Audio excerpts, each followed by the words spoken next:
रायो विवेकानंद सूरय सच्चित सुख स्वरूपाय स्वामी नीतापहारिणे। দিব্যত্রয়ীকে প্রণাম জানিয়ে প্রাণারাম ইউটিউব চ্যানেলের মাধ্যমে সম্প্রচারিত সৎকথায় প্রতিদিনের প্রার্থনার ধারাবাহিক অনুধ্যানের 160তম পর্বে আপনাদের সকলকে স্বাগত। আপনাদের সকলকে শ্রদ্ধা সম্মান জানিয়ে আজকে আমরা স্বামী বিবেকানন্দের একটি কবিতা নিয়ে আলোচনা করব। আমরা জানি স্বামীজির যে কবিতা সমগ্র সেটি বর্তমানে Ramakrishna mission institute of culture Golpark থেকে একটি বইয়ের মাধ্যমে প্রকাশিত হয়েছে এবং আমরা বীরবাণী এই বইটিতেও স্বামীজির কবিতাগুলি পাই। আজকে তারই মধ্যে থেকে আমরা একটি বিশেষ কবিতার আলোচনায় ব্যাখ্যার মাধ্যমে আমাদের আজকের সৎকথার প্রতিদিনের প্রার্থনার অনুধ্যান পর্বটিকে সুন্দরভাবে উপস্থাপিত করার চেষ্টা করব। আজ আমাদের যে কবিতা সেইটির শিরোনাম দোষ কারো নয়, নো ওয়ান টু ব্লেম। 1895 খ্রিস্টাব্দে 16ই মে নিউ ইয়ারকে এই কবিতাটি লেখা হয় এবং এই কবিতাটির অনুবাদ করেছিলেন পূজনীয় স্বামী জীবানন্দজি। দোষ কারো নয়, দোষ সবই আমার, এরকম একটি ভাব। আমরা শ্রী মায়ের সেই অন্তিম উপদেশটির কথা জানি, যেটি তিনি বারবার আমাদের সমগ্র জগৎবাসীর উদ্দেশ্যে যেন উচ্চারিত করেছিলেন, যদি শান্তি পেতে চাও তাহলে কারোর দোষ দেখো না, দোষ দেখবে নিজের। অর্থাৎ সর্বত্র ভালোবাসার সাম্রাজ্য ছড়াতে হলে এই অদোষদর্শিতা প্রয়োজন।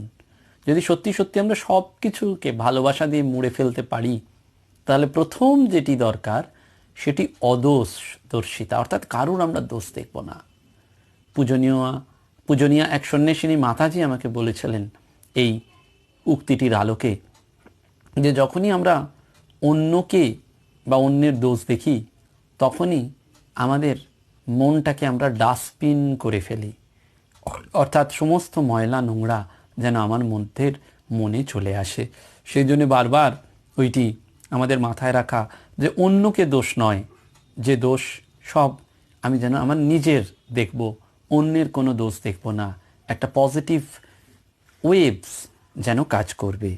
সেই জন্য শ্রী মা এই অদোষদর্শিতার কথা বলছেন এবং শ্রী মায়ের জগৎ এই ভালোবাসাতেই গড়া ছিল।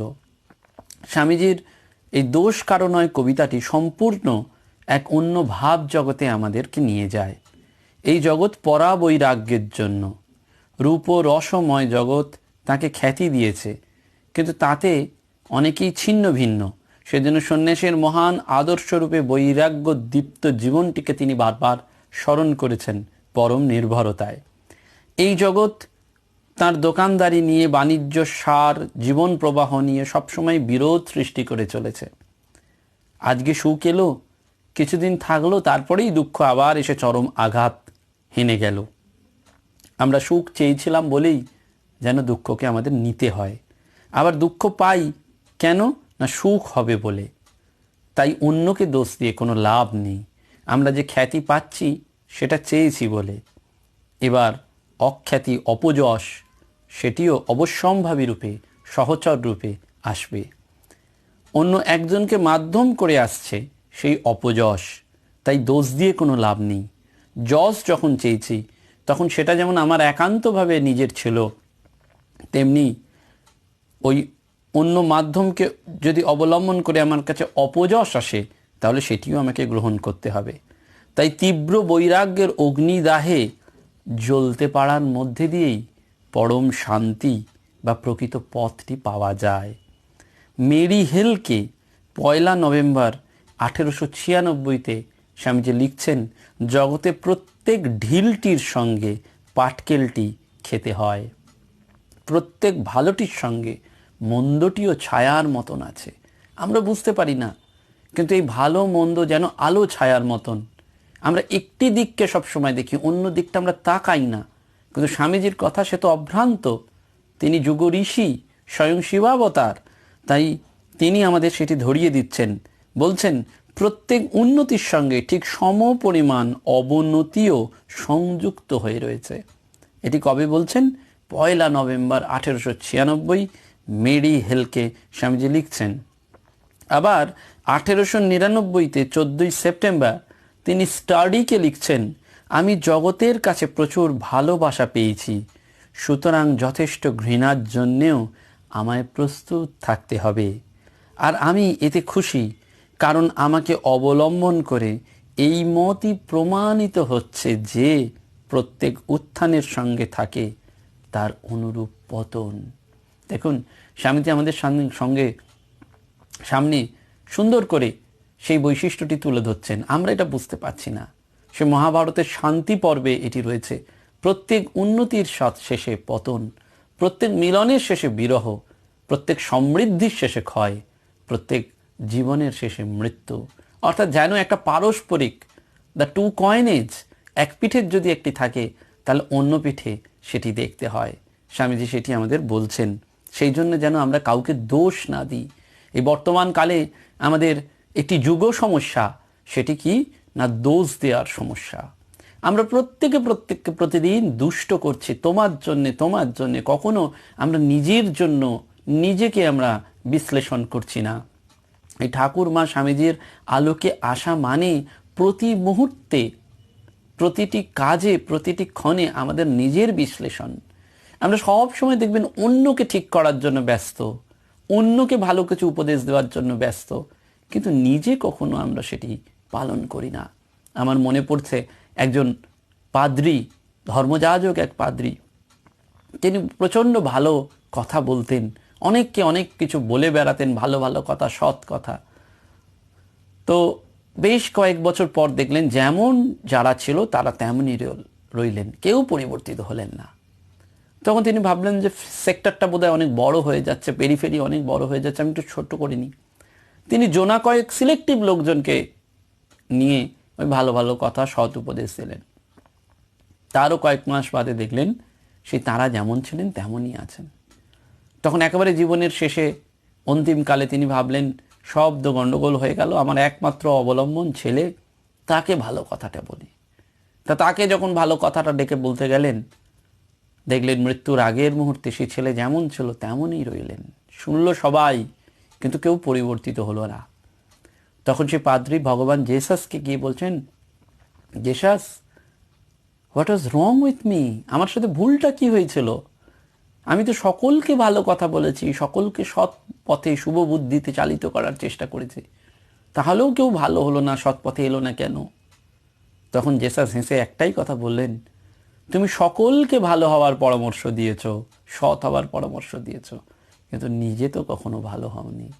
তুমি নিজে যদি ভালো না হও তাহলে কেউ তোমার দ্বারা প্রভাবিত হবে না। ওই যে ঠাকুর কোনো লেকচার দিলেন না, বক্তৃতা দিলেন না, কিন্তু তার নিজের জীবনের প্রভাবে সবাইকে প্রভাবান্বিত করলেন। এইটি যেন আমাদের বারবার স্বামীজি সেটি জানিয়ে দিলেন যে যদি আমরা জগৎ থেকে প্রচুর ভালোবাসা পাই তাহলে সমানভাবে আমাদের জগৎ থেকে ঘৃণার জন্য প্রস্তুত থাকতে হবে। আমি সবসময় ভালোবাসা নিয়ে যাব, সুন্দর জিনিস নিয়ে যাব তা কিন্তু নয়, ওটাও আমাদের নিতে হবে। সেই জন্যে নো ওয়ান টু ব্লেম, কাউকে দোষ দিতে পারবো না। আমরা অনেক সময় অনেক কিছু দোষ দিই, দোষারোপ করি, দোষ করতে করতে দেখতে দেখতে আমাদের সারাটা জীবন চলে যায়, কিন্তু আমরা এটা ভাবি না। সেজন্য আমাদের সবাইকে অবলম্বন করে এই যে দ্বন্দ্ব আবর্তিত হচ্ছে সেটি বুঝতে হবে। আর এই দ্বন্দ্বটা আমরা বুঝতে পারি না বলেই আমরা অন্যকে দোষ দিই। যে গাড়ি আমাকে চাপা দিল, আমি বেঁচে গেলে সেই গাড়ির ড্রাইভারকে শুলে চড়াতে আমরা চাই, কিন্তু আমার যে গাড়িতে চাপা পড়ার প্রয়োজন ছিল কর্ম বিপাকের জন্য, সেটা আমরা রাখি না, সেই খবরটা আমরা কখনো দেখি না। আমরা সাফল্যে উল্লসিত হই, আর স্বামীজি সংকুচিত হচ্ছেন। সাফল্য দেখলেই স্বামীজি সংকুচিত হচ্ছেন, আমরা ঠিক উল্লসিত হই। আমরা ভাবি কি অত কিছু জিনিস, কিন্তু তা নয়। যে কর্মের রহস্যটা আমরা বুঝতে পারি না, আমাদের কর্ম বিপাককে পড়ে যে আমরা এইসব হচ্ছে সেটা আমরা বুঝতে পারি না। সেই জন্য 1899-তে 15 নভেম্বর অলিবুলকে স্বামীজি লিখছেন, কিছু কাল বা চিরদিনের মতন আমি গা ঢাকা দিতে চাই। গা ঢাকা দিতে চাইছেন স্বামীজি। কেন? বলছেন অভিশপ্ত হোক আমার বিখ্যাত হবার দিনটি। আসলে তার ভেতরে একটা সন্ন্যাসী সত্তা সদা জাগ্রত ছিল স্বামীজির মধ্যে। সেই জন্য তিনি সকল সাফল্যকে সর্বান্তঃকরণে ঘৃণা করছেন, কারণ তিনি জানতেন এর পেছনেই আসছে সমপরিমাণ নিন্দার দুঃসহ ভার। সেই জন্য বৈরাগ্যের পথই হচ্ছে শ্রেষ্ঠ পথ। সফলতাও আমার নয়, বিফলতাও আমার নয়, এই সব কিছু কোনোটাই আমার নয়। অদ্বয় তত্ত্বের দ্বন্দ্বহীন অস্তিত্বকে কর্মজীবনে কেমন করে মেলাতে হয় তার একটি সুন্দর রূপ আমরা এই কবিতাটির মধ্যে পাই। এবং এই কবিতাটির সেই মূল ভাবটি হচ্ছে অহংকে বিনাশ করা নিয়ে নয়। অহংকে নিয়ে থাকলেই স্বার্থপরতা থাকবে, ভালো মন্দ যশ অপযশ সব থাকবে, নিজেকে ভালো বা যশস্বী হবার অবকাশ থাকবে। সুতরাং অহং বিনাশ এবং মুক্তি লাভ যদি লক্ষ্য হয়, তাহলে কিভাবে আমাদের কাজ করতে হবে।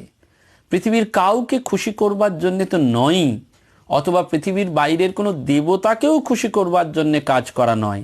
কাজ করা শুধুমাত্র নিজের অহং বিনাশের জন্য। তা সম্ভব হয় যদি নিঃস্বার্থ ভালোবাসা থাকে, যেটি ভগবান বুদ্ধের ছিল। সেজন্য আমরা দেখি যে স্বামীজি শেষ দিকে এই কবিতাটিতে বুদ্ধকে প্রণতি জানাচ্ছেন, কারণ তার কর্মের পেছনে কোনোদিনই কোনো অভিসন্ধি ছিল না। অর্থাৎ কাউকে খুশি করা নয়, এমনকি দেবতাকেও নয়। এই কাজ করব কেন? না নিজের অহংকে বিনাশ করার জন্য। সেই কবিতাটি কীরকম, যেটি স্বামীজি বলছেন, স্বামীজি লিখছেন যে the sun goes down its crimson rays light up the dying day, a startled glance I throw behind and count my triumph same, no one but me to blame. দিনমণি ডুবে অস্তাচলে রেখে যায় রক্ত রাঙা করে, আলোকিত ক্ষীণ দিন মানে এই যেন শেষ অবসর। রাখি আঁখি দেখি স্বচকিতে বিজয়ের রাশি পিছে রয়, জয়ে গণি হীন লজ্জা বলে আমি ছাড়া দোষী কেহ নয়। অর্থাৎ সূর্য দেবতা ডুবছেন, রক্ত রাঙে শেষ পেলাটি রঞ্জিত হয়ে যাচ্ছে। অর্থাৎ স্বামীজির কাছে যেন বিদায়ের দিন এসে গেছে এবং তিনি হঠাৎ পিছন ফিরে দেখছেন যে তার জীবন সাফল্যে ভরে গেছে। সাফল্য আমাদের শান্তি, সুখ, তৃপ্তি দেয়, গণ্যমান্য করে। কিন্তু স্বামীজি এই সাফল্য দেখে মর্মে মর্মে লজ্জা পাচ্ছেন। তার কারণ না, এই সাফল্যের বহর বিফলতায় ভরে যাবে, এই সম্ভাবনা যে 100% সত্য হয়ে উঠবে সেটি স্বামীজি জানেন। সেই জন্য সব দোষ তিনি নিজের কাঁধে নিচ্ছেন। বলছেন each day my life I make or mar, each deed begets its kind, good good, bad bad, the tide once set, no one can stop or stem, no one but me to blame. বলছেন জীবনের গড়ি দিনদিন, কিংবা উহা করে চলে ক্ষয়, যথা কর্ম সেই রূপ ফল, শুভে শুভ মন্দে মন্দ হয়। স্রোত যদি একবার ধায়, রোধ কিংবা নিয়ন্ত্রণ তার, সাধ্য নহে কভু আর কারো, আমি ছাড়া দোষ তবে কার। অর্থাৎ কাউকে ওই দোষ দেওয়া যাচ্ছে না। প্রতিটি দিন কর্মের মাধ্যমেই আমরা এই জীবনটাকে গড়ছি আবার ভাঙছি। সেজন্য বলছে শুভ ফলে জীবন মধুময় হয়ে যায়, আর অশুভ ফলে বিষময়। এইটাই পুরস্কার আর তিরস্কার যোগায়। তাই তার পেছনে রয়েছে এবং কর্ম, এবং এই কর্মের পেছনে কি রয়েছে? আমাদের মন এবং বুদ্ধি। ওই জন্য আমরা কর্মটাকে কন্ট্রোল করতে পারি না, আসলটা মন। এই মনের ফাইন টিউনিং দরকার। এই সংস্কার পরিবর্তন আসলে কি না, মনের রিফাইনমেন্ট। আমরা মনটার সংস্কারটাকে কত পরিবর্তন করতে পারছি, এবং সেটা কিভাবে? আনন্দ লাভের পথ কি না, আমি মন থেকে সমস্ত নেতির জিনিসটা সরিয়ে দেবো, নেগেটিভ। আর দ্বিতীয়, যদি সিচুয়েশন যাই আসুক না কেন, আমি তাকে আনন্দময় করে তুলব। সিচুয়েশন ডাইভার্স হোক, কিন্তু আমি সেই সিচুয়েশনটাকে আনন্দময় করে তুলব। সেজন্য সব দায় আমার, আমারই মন বুদ্ধির দোষে আমার অবস্থা ডাইনে বাঁয়ে দোল খাচ্ছে, অর্থাৎ সব হচ্ছে আমার জন্যে। You are the creator of your own destiny. সেজন্য নিয়ন্ত্রণ যদি কেউ রাখতে পারে সে তো আমি, তাহলে অন্যকে দোষ দিয়ে লাভ কি? বলছেন, I am my own embodied past. Therein the plan was made. The will, the thought that can conform. To that the outer frame, no one but me to blame. বলছেন, আমি হই রূপধারী সেই, ছিল যাহা অতীত আমার, সৃষ্টি বীজ সুপ্ত সেখানেই, বিকশিত ভুবনে আবার। ইচ্ছে চিন্তা যে অতীত ধরি, মনো মাঝে সদা ব্যক্ত হয়, বাহিরের আকৃতিও তাই, আমি ছাড়া দোষী কেহ নয়। বলছেন, আমি বর্তমানে যা সে তো আমার অতীত থেকেই হয়ে এসেছে, নিরবিচ্ছিন্ন আমার অস্তিত্ব। তাই দেহের নাশে আমার বিনাশ নেই। সৎকর্ম করে যে জ্ঞান লাভ হয় তারই ফলে আমাদের মন পরিপুষ্ট হয়ে ওঠে। উন্নত মনকে ধরে রাখার জন্য শরীরের প্রয়োজন হয়। তাই এই জন্ম পূর্ববর্তী জন্মের অদৃষ্ট কর্মফলকে ভোগ করার জন্যে যেন সৃষ্ট হয়, তেমনি ভবিষ্যৎ জন্ম এই জন্মের কর্ম নির্ভর। তাই আমার বাইরের আহুতি সেইভাবেই আমার জ্ঞান কর্মের দ্বারা যেন নির্দিষ্ট হয়। সুতরাং দোষ তো আমারই। স্বামীজি বলছেন, love comes reflected back as love, hate breeds more fierce hate, they mete their measures lay on me, through life and death their claim, no one but me to blame. বলছেন, প্রেমরূপে ফিরে আসে প্রেম, ঘৃণা আনে ঘৃণা তীব্রতর, পরিমাপ নিজে তারা করে, রেখে যায় ছাপ মোড় পর, জীবনের শেষে মরণেও তাহাদের দাবি জমা রয়, এই ভোগ দায় আমারই তো, আমি ছাড়া দোষী কেহ নয়। অর্থাৎ যা কিছু বলছেন সব এই যে স্বামীজি সুন্দর করে কবিতায় বলছেন, জীবনের শেষে মরণেও প্রেম রূপে ফিরে আসে প্রেম। যদি আমি জগৎকে ভালোবাসা দিই, প্রেম দিই, তাহলে সেটাই ফিরে আসবে। আমি যদি জগৎকে ঘৃণা দিই, তাহলে ঘৃণাই আমার কাছে ফিরে আসবে। রেখে যায় তার ছাপ, বলছে একটা স্ট্যাম্প দেওয়ার মতন ছাপ দিয়ে যায়। এবং জীবনের শেষে মরণেও, জীবনেই শুধু শেষ হয়ে গেল না, এই মরণেও এই ছাপটা রয়ে গেল। তাহাদের দাবি জমা রয়, বলছে তাদের একটা দাবি থাকে যেন, এবং সেই ভোগ দায় আমারই তো, আমি ছাড়া দোষী কেহ নয়। অর্থাৎ মৃত্যুর পরেও এই হিসেব নিকেশ যেন চলে, এবং পরবর্তী জীবনটা শুরুও হয় এই হিসেব নিকেশ থেকে, যেন ব্যাংকের একটা ক্যারি ফরওয়ার্ড হয়ে যায়, যেন আমাদের এই জীবন অঙ্কের ক্রেডিট ডেবিট থেকে একটা ক্যারি ফরওয়ার্ড এসে যায়, সেই ক্যারি ফরওয়ার্ডটা নিয়ে আমাদের শুরু হয়। সেজন্য আমাদের যে বোঝা সেটা আমাদেরই বহন করতে হবে, কাউকে নয়। তাই দোষ অন্যকে দেওয়া যাবে না। I cast a fear and vain remorse. I feel my karma's way. I face the ghosts my deeds have raised. Joy, sorrow, censure, fame, no one but me to blame. ত্যাজিলাম মিছে ভয় রাশি, বৃথা যত পরিতাপ আর, বুঝিয়াছি গূঢ় অনুভবে, সকর্মের কিভা অধিকার। হর্ষ ব্যথা অপমান যশ, মোর কর্মে জাত প্রেত চয়, ইহাদের সম্মুখে দাঁড়ানু, আমি ছাড়া কেহ দোষী নয়। বলছেন, শব্দ আমি দেখছি যে সবটাই তো আমার কর্মজাত। আমি নির্ভয় হয়েছি, অনুশোচনা পরিতাপহীন হয়েছি, বুঝেছি এসব অন্য কেউ করে দেয়নি, আমাকেই সব করতে হয়েছে। তাই সুখ দুঃখ নিন্দা খ্যাতিতে আমি যে নাচি কাঁদি, সব আমার এই কর্মভূত। আমাকে নাচায় বলেই আমি নাচি, কাঁদায় বলেই আমি কাঁদি। Good bad love hate and pleasure pain forever linked go, I dream of pleasure without pain. It never came. No one but me to blame. দেখছেন, ভালো মন্দ, প্রেম আর ঘৃণা, সুখ তথা দুঃখ যাহা বলি, একে ছাড়ি অন্য নাহি থাকে, যুগ্মভাবে বাঁধা তো সকলই। দুঃখ ছাড়া সুখ স্বপ্ন দেখি, ভ্রান্তি শুধু, সত্য নাহি হয়। আসিল না, আসিবে না কভু, আমি ছাড়া কেহ দোষী নয়। বলছেন, এই যে শুভ অশুভ, প্রেম ঘৃণা, সুখ দুঃখ সব একসঙ্গে থাকে। অবিরাম সুখ পাওয়ার স্বপ্ন আসলে মিথ্যা, যন্ত্রণা তার সঙ্গে মিশে থাকবেই।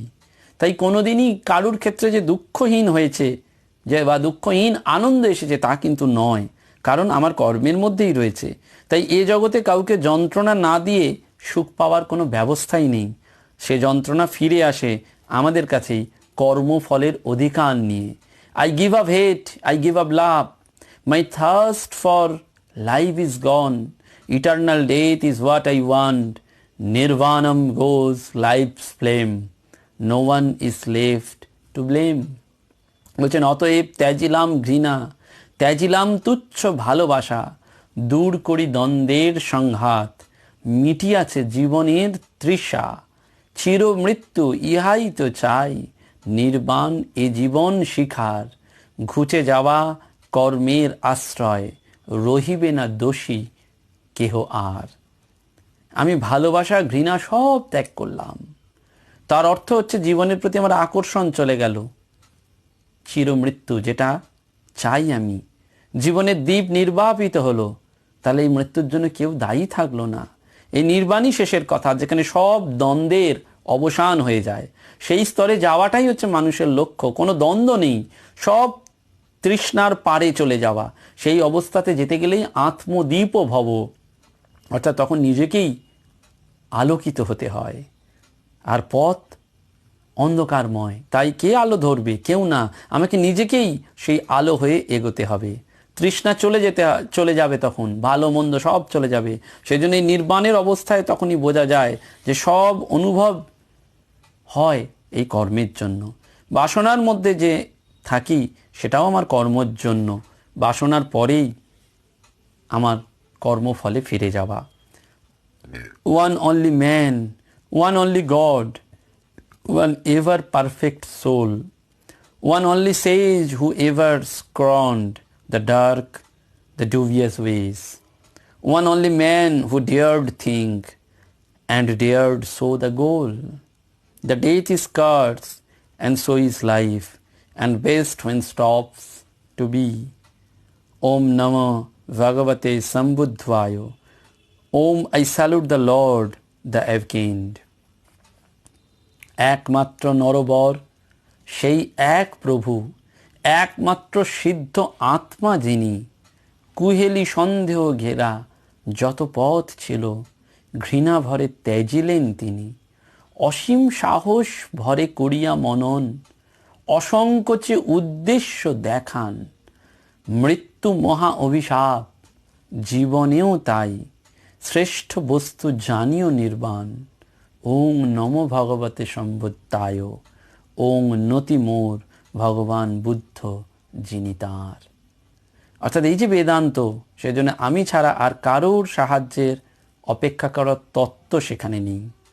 এই আপন নির্ভর যে সাধন, সেইটি ভগবান বুদ্ধ দেখিয়ে দিয়ে গেছেন।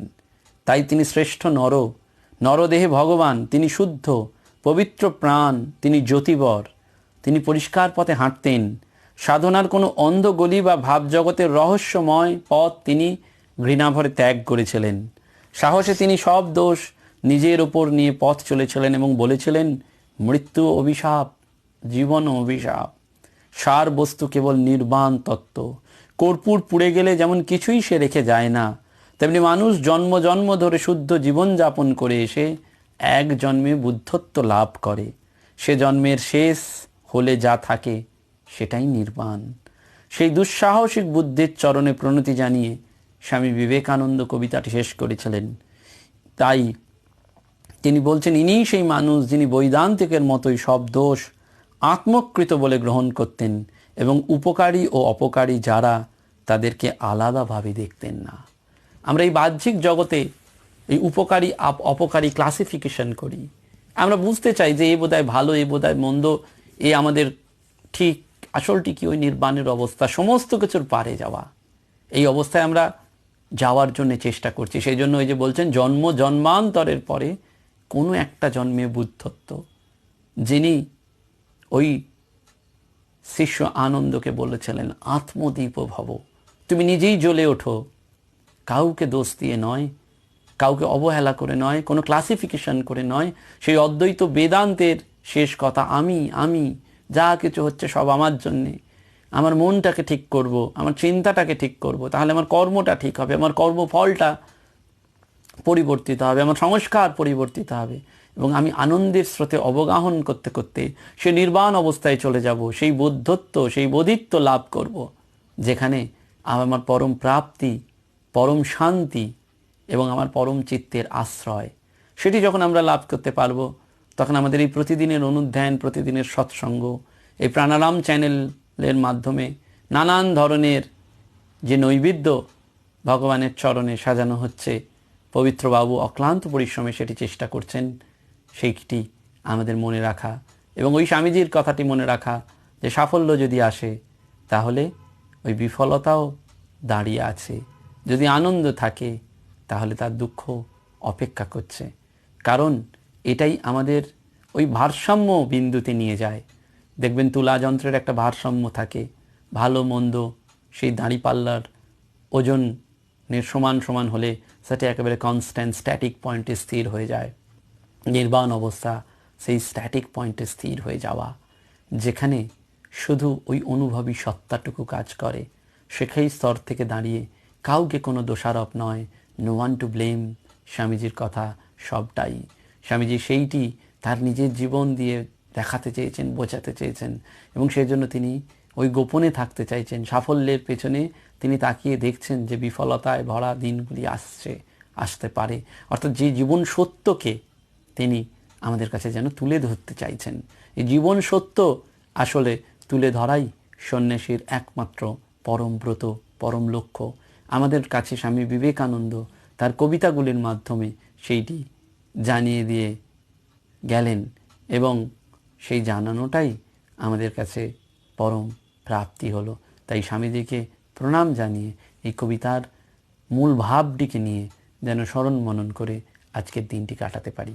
সকলকে প্রণাম জানিয়ে আজকের অনুষ্ঠান এখানেই শেষ করলাম। নমস্কার, ধন্যবাদ।